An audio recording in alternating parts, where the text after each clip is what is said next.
I will be discussing basic transformation, which is translation, rotation, and scaling. Transformation for complex movement, advanced transformation, perspective.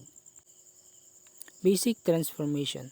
In translation, moves an object from one position to another along a specified direction. This involves adding a constant offset to each coordinate of the object. In rotation, rotates an object around a specified axis.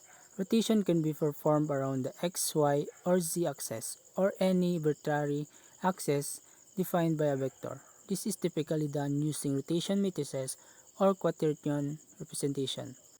In its scaling, change the size of an object along each axis. Scaling factors are applied to each coordinate of the object, allowing it to be enlarged or reduced uniformly or non-uniformly along different axes.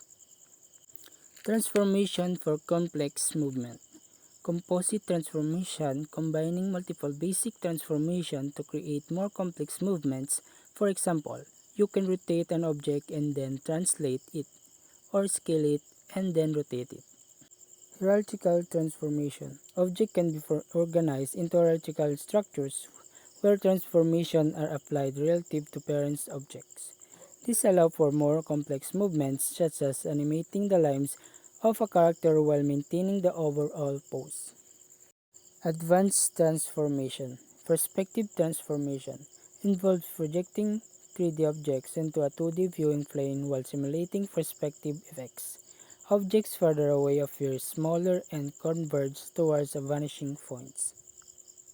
Perspective projection, achieved using perspective projection matrices, which transform 2D coordinates into a 2D space while accounting for depth perception. This is crucial for creating realistic scenes in computer graphics such as in 3D rendering engines.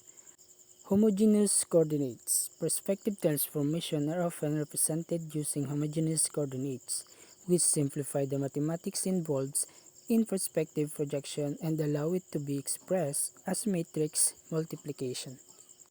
In understanding and applying this transformation are fundamental to creating realistic and visually appealing graphics in 3D computer graphics applications.